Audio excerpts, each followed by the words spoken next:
active. Hindi mo tuloy alam ngayon, ano ba talaga active? Sa point of view ng company, ang active, alam niyo ba kung anong active para sa amin? Ano? Sabi ko, yes, ano? Ang active para sa amin, kasi ang hirap i-gauge eh. Upo ka ng upo. Malay ko ba kung lagi ka nandyan? Dami mo nire-recruit. Malay ko ba, di ko man nakikita. Ang active para sa company is chumicheke. Pag may cheque ka, active ka. Wala akong cheque, hindi ka active. Hindi naman kailangan araw-araw may cheque. At least in a month, meron kang cheque. Hindi ako cheque ATM. Ganun din yun. Ang sinasabi ko lang may income ka. Nakanya ko? No. Sa point of view ng company yun. Sa point of view ng distributor. Paano magiging sarili mo active ka? Sa aming point of view. Parang ganito. Gawin mo ako upline. Upline ako. Downline kita. Chumicheke ka. Pero alam ba, bilang leader, para sa akin hindi ka active. Bakit? Eto, tinan mo. Ano mga parameters para malaman mo downline mo active? Number 1, active ka kapag uma-attend ka. Uma-attend ng ano? Events, trainings, OPP, uma-attend ka ng mga meetings ng uplines. Yun ang active. Kapag ikaw hindi ka attend sa mga event, hindi ka active. Nakuha niyo ako? Yun ang basihan. Tama. Para malaman active ka. So, attend ba kayo? Yes! Hindi lahat sumagot. Ibig sabihin, hindi lahat active. Nandito ka ngayon, active ka. Pero, merong active-activan. Ano yung active-activan? Laging present. Laging nakikita. Puro selfie. Pero walang chiki. Bakit? Kasi, hindi naman nag-i-invite. Ha? Spectator lang. Hindi achiever. Andun lang lagi. Power ng power. Hinihintay lagi yung, may pagkain. Ha? Dapat nag-i-invite ka. Dapat nag-recruit ka. Hindi ka lalaki kung hindi ka nag-i-imbita. Yes. Hindi ka pwede reklamo. Tagal-tagal mo na sa Global. Grabe. Mag-iisang taon na ako. Wala pa rin nangyayari. May-imbita ka ba? Wala nga eh. Hindi ka lalaki. Kailangan mag-imbita. Ayaw nga sumali. Teka lang. Maraming hindi sumasali, totoo yun. Pero hindi ako naniniwala na hindi ako naniniwala na imposibleng walang sasali. Dahil merong sasali. Ang kailangan lang, maghanap ka lang na maghanap. Nakuha niya ako, parang ibon, yung kinikwento. May nakita na ba kayong ibon? Yung nasa labas, yung wild, na bumagsak, payatot, gutom, talagang makain eh. Wala nang papakain doon. Wala nang papakain. Pero, bakit sila nabubuhay? Kasi naghahanap sila. Nakuha niya ako? Imposibleng wala. Meron at meron yan. Meron talaga nakadesignate para sa'yo. Nakuha niya ako? Kailangan mo lang, dadamihan mo lang yung paghahanap. At saka, gagalingan mo yung paghahanap. Baka naman hinahanap mo, tabi-tabi lang. Nakuha niya ako? So dapat nag-i-invite ka. O sabihin mo sa katabi mo, dapat nag-i-invite ka. Damihan mo! Pisahan mo na! Yung iba, ganito eh. Walang pa. Yung iba, nakaganyan na. Sabihan na. Mga manhid. So, dapat umaten. Dapat nag-i-invite. Third, dapat user. Dapat ginagawin. Active ka ba? Hindi mo man lang ginagawin products. Benta ka ng benta ng kape. Hindi pa nga natikman. May benta ka ng toothpaste. Bad trip ka naman. Bakit? Yung ginagawin yung toothpaste natin. Nakanya ko? Dapat user ka. Dapat in love ka sa product. Kaya sa tapatin kita. Pag hindi ka in love sa produkto, chances are, mawawala ka dito. Kailangan in love ka. You have to be the product of your own product. Paano malalaman kung in love mo isang tao sa product? Lagi niyang kinikwento.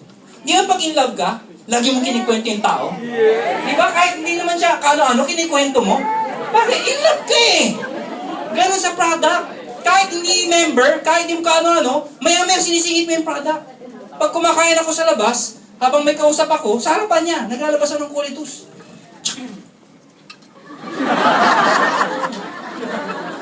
Pag ayaw makinig, isa pa ulit. Ano pa ito? So dapat user ka. Pero may mga taong user, pero hindi nagkukwento. Bakit? Kasi hindi sila pusher. So dapat, kung user ka, pusher ka rin. Ngayon, tinan mo yung katabi mo. Tanungin mo. Sabihin mo sa kanya, wala ka pang nabebentang products this month, ano?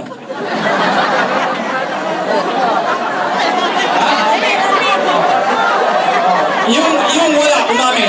Oo, wala. Sabi mo. Sabi ko, yung wala, umamin.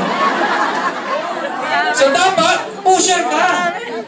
Bawat prospect, pag hindi sumali sa business, dapat gawin mong user. Mabentahan mo lang. Yung iba kasi nahihiya. Ako, ganito ginagawa ko. Pag may pinisentan ako, ayaw yung business, ganito ginagawa ko. Closing na. Sinabi ko na lahat. Labas na lahat ng detail ko. Wala pa rin. Negative. Ayaw talaga. Ito, gagawin ko. Depende sino kausap mo. For example, tita ko. Tita, total, na-present ko na lahat. Nasabi ko na. Teka lang. Malayo na rin yung biniyahe ko papunta dito. Napagod na rin lang ako.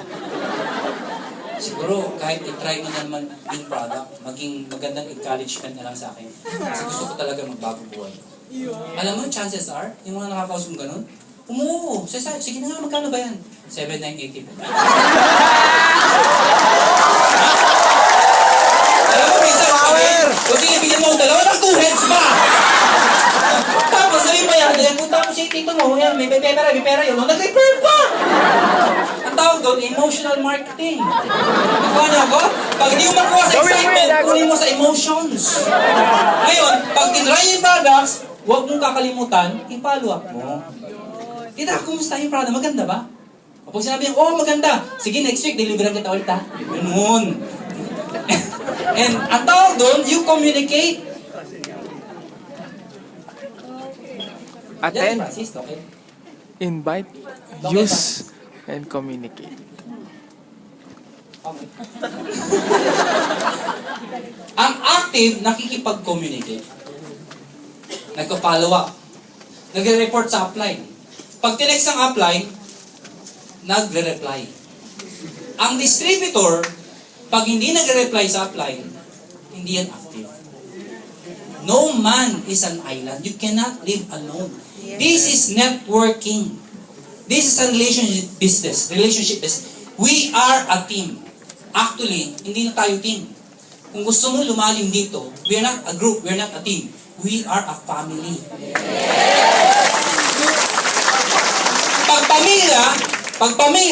Pag nagugutom, tutulungan. Pag napapagod, andun ka para umalalay. Pag nasasaktan ka rin. So dapat, yung downline mo, yung crossline mo, lagi mo isipin, kapamilya ko to. Kailangan magbago din buhay niya, hindi lang ako. Upline ka, hindi pwede ikaw yung mayaman. Dapat kayo yung mayaman. Yes. Nakuha niya ako. May mga upline, alakas kong kumita. Hindi man lang kaya mag-support sa downline. Hindi mo kailangan supportan financially. Hindi kailangan ganun. There's no such thing. Ano yung support? Pag may one-on-one, may OPP, may kausap, anong ka? Your presence is enough. Yun ang pamilya. Nakuha niya ako? Sabihin mo sa katabi ko, sa apply mo ko, hindi apply, supportahan mo naman ako. Okay ba yun? Okay ba yun? Okay ka lang, apply. Ito sagot mo. Makipag-communicate ka muna. Makipag-communicate ka, makipag-usap ka. Kasi hindi ko alam ang sitwasyon mo. Kung meron kang kausap, report ka, apply, nandito ako. Meron ko one-on-one. Okay lang kung di ka makapunta, nag-report lang ako. Negative, apply. Negative yung kausap ko. Pero okay lang apply. Power pa din. Yun, okay na yun. Nakuha niyo ako? Kasi ako apply lang ko eh. Pag ang downline ko, nagte-text ng ganun, para sa akin, ito active. Itong downline. Bakit? Kasi nagre-report. Uy. Yes! Hindi yung tinatanong, kumusta ka na? Okay. Anong balita sa'yo? Okay. Asan ka? Okay. You communicate with your upline and your downlines. Clear ba yun? Yes! Yan ang active. So dapat, nandun kayo. Part of communication is you are answering. Pag nagtanong ang speaker, sasagot ka. Hindi yung, okay ba kayo? Hindi po yung ganun. On the night of the event, pagdating ko doon, nakakapagod po yun. Malaki po yung venue. Yung maglalakad pa lang po, papasok doon sa venue, nakakapagod na ho. So, make sure, nakakain na ho kayo, nakatulog kayo ng maayos, at may dala kayong tubig. Nakuha niyo ako? Kung wala kayong dalang tubig, uminom ka na ng marami. Basta ang point ko, dapat energize ka ng time na yun. Why? Pagdating ng event, alam ko iba sa inyo. Dahil malamig, masarap yung upuan, at maganda yung mga narinig. Anong nangyari? Kayo ang gigising pag si Jan Aspirin. Oh, si Jan Aspirin na! Ha? Habang wala si Jan Aspirin, tulog muna tayo! Tama ba rin? So guys, kailangan buhayin natin yung crowd. This is a very big event. Kailangan nandun